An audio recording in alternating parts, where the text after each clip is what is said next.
My recording button's tapped, my exams are passed, and my pants are shat. Hello, ladies, gentlemen, and everybody in between that, and welcome on into the video. Today, I come to you with an unfortunately heavy heart, because today I'm going to be covering something that I never thought I'd ever cover, which is Moist Critical doing something that people think is bad. I did not know that the Keanu Reeves Jesus of YouTube could ever do something that would make the general public angry, besides saying something that might make a few goobers or incels mad. But this is actually something that kind of shocked me.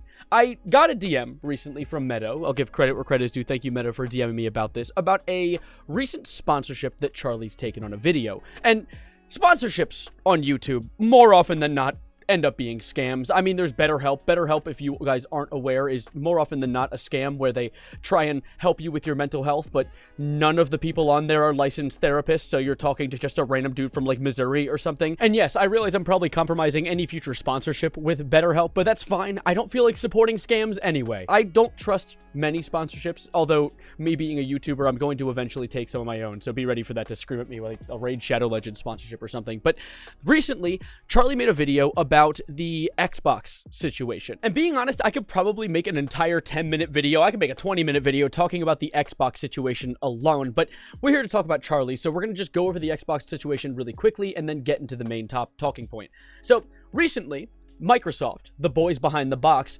closed down 3 big game studios within their bubble. And they're mainly the ones behind The Evil Within, which was an outstanding game, Redfall, which is the opposite of that, and other games like Elder Scrolls Online, apparently, and Hi-Fi Rush. Hi-Fi Rush being the main talking point that a lot of people were angry about because that game literally just came out, I believe, a year ago, and was so incredibly well received. I looked it up online and immediately saw that it had a 4.8, and I also saw that it had a 9 out of 10 on IGN, which, of course, you can always take with a grain of salt, because I have a feeling that when Fire was first invented, IGN would have rated it a 5 out of 10, but regardless, everyone liked it. It was a very universally well-received game, and they closed the studio behind it.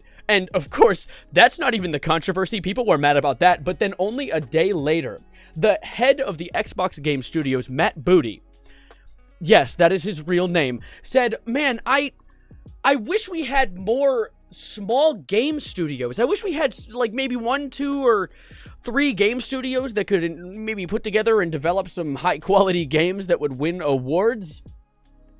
Like Hi-Fi Rush." Matt, what are you smoking? Come on. Like, these people make horrible decisions and run multi-billion-dollar companies and just get away with it. This just happens. This is just how these things... I'm pretty sure a toddler could run Microsoft better than our boy Mr. Booty. But regardless, Charlie covered this situation. He went over it and talked about it, and that's not exactly what's wrong. What's wrong is within the lines. It's within the fine print, because he had a sponsorship on this video. And as I said, sponsorships, bunch of booty. No Matt. But what could this sponsorship possibly be? Is it the throwing rocks at kids sponsorship? The burning down hospital sponsorship? No. Luckily, this sponsorship has nothing to do with blunt force trauma, and more trauma for your wallet, because this goes by the name of Current.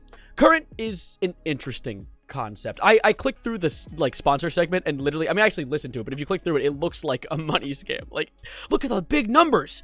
There's some numbers on the screen, and if you download this app, you'll get the numbers will be on your phone, and you'll have bigger numbers. It's essentially a banking app. I went to the Google Play Store. The Current is the future of banking, apparently. Spend, save, and manage your money better with our mobile banking app. You know, kind of like Venmo, or Cash App, or PayPal, or your bank, or like the 70 other ones that people are making. It's a new trend. People are all making their own little mini banking apps, which is a terrible idea to get behind, because yeah, it might blow up, but the chances that it doesn't and it goes under is even higher, and then all the money you put into that app is gonna go under with it, and then you'll have no monies. And, you know, I don't know about you guys, but having no monies kind of freaking stinks. And I think what made this even more, like, deceptive feeling, and I think one of the main reasons people are angry about this, is because it was coupled with a giveaway.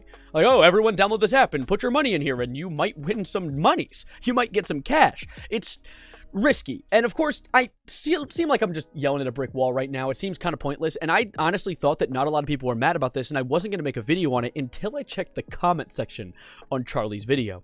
I went back to the video after hearing about all this, and I scrolled down just a little bit, and people are mad. But some of the first few comments are people being like, dude, you need to crack out the ukulele and get a YouTube apology going, what is this? I like this guy who said 50% of the comments is Microsoft did an oopsie, and the other 50% are Charlie did an oopsie, because people are mad. They don't like like that on a video where he's talking about Microsoft making poor decisions for its general community, he made a poor decision for his general community.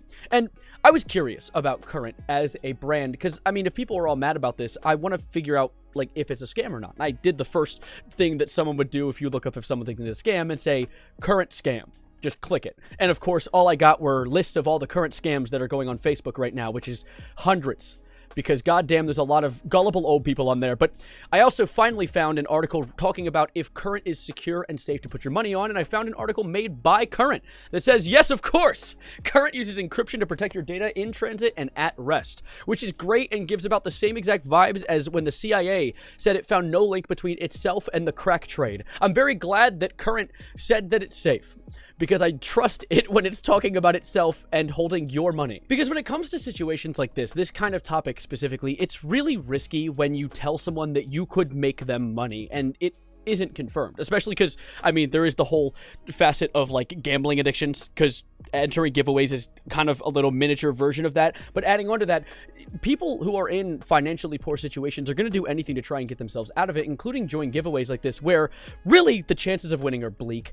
And so pushing this type of thing to a community isn't exactly the greatest thing to do, and that's why I don't think that YouTubers taking these sponsorships is good. I saw some comments of people responding to comments telling them that this was bad, saying, like, just don't trust YouTubers, don't click on the sponsorship, don't do it if you don't trust it. And yeah, I get that, but the more gullible individuals are literally the reason scams like this exist. I mean, like, for me going to college, there are people who will, like, offer loans and be like, hey, we'll pay for your whole college ride. But once you get out, you're gonna have to pay it back times 100. And it's like, that's how they get you. The situations like this are exactly how they get you. And of course, that's really scary. But of course, I can't clearly go off of just Current's word alone, so I found some different ratings online, more specifically on sites like Trustpilot.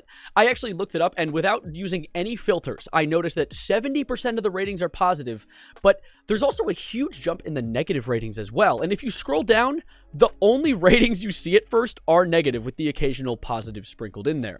And a lot of them are people being like, horrible experience. I had been dealing with Current and their bullshit, apparently, for months now. And people saying they tried to contact Current, and a lot of it was just bots and AI trying to communicate with them. My account was hacked and all my money was taken. It's all gone now. It clearly is not a very secure website from what I'm hearing. Other people saying do not trust. More people saying do not trust. It's all do not trust. I don't know why this is the only ratings you see when you first open. And of course, you finally come across the good ratings, but they're all like, my credit score has gone up. Best online bank ever. So easy to use. So easy to use, plus helps out with credit. That's good. I'm very glad that plus helps out with credit. It good, not gonna lie. March 8th, 2024. That is the most reputable review I think I've ever seen on an app in my life. Oh, from customer, too. Actually, holy shit, I'm just now realizing this. Most of the good reviews are just from the person named Customer, with a sprinkled in Corey right there. So clearly the real investigation is figuring out who this Customer guy is and why he loves Current so much. Well, a lot of the negative reviews are like human beings, like actual people that left reviews, which is, oh, there's David. Thanks, David, for the sideways profile picture and positive review. My bank. Yeah, this is troubling. It's starting to look like they might be botting their reviews, which is why they have an overwhelmingly huge amount of positive reviews while also having a pretty large amount of negative reviews at the same time. Honestly, the more I look into it, the more it seems like they might be botting their reviews. I can't say for sure. I went onto the Google Play Store, I went back to it, and I saw that it does also have a huge spike in 5 stars while also having the small spike in 1 stars, as if it's being, like, overwhelmed by bot reviews. I don't know, though. That isn't exactly a reputable way to go about things, because, like, Angry Birds 2 has a spike in 1-star reviews as well as a huge gap in 5-star reviews. Is Angry Birds 2 botting their reviews? I doubt it. So there is that whole possibility that it isn't a scam. However, those reviews on Trustpilot are really weird. The fact that so many of them are nameless if they're positive and have names if they're negative and also have actual descriptions if they're negative seems weird. And at the same time, even if it isn't a scam, the whole idea of pushing giveaways to fans is inherently kind of a bad thing. I'm not going to say no one should ever do it. I'm not going to say that you should go cancel Charlie. I'm never going to put negativity towards Charlie. I'm really here to kind of talk about what people were talking about and why they could be explaining it. I think it's an interesting concept. that Charlie could ever do anything wrong, really. But honestly, now it's time to go from my hands into yours. I want to hear what you guys think about it. Let me know in the comments down below. Is this genuinely something to be worried about, or do you think this is just a bunch of nothing? I could easily just be yapping at the wind right now. This could be nothing of value, but at the same time, people were mad about it. There was enough people mad about it for it to be a majority of his comments, or at least a very large chunk of them. And so I wanted to talk about it with you guys to hear your thoughts as well. I hope you enjoyed. Like the video if you liked it, and subscribe if you are new. I never, ever am probably going to talk about Charlie doing something negative again, because it's very rare that he does. So I'll see you guys in whatever I make next. Thank you guys for being outstanding, and as always, adios, arrivederci, goodbye, good night, and Tad returned. Tad returned.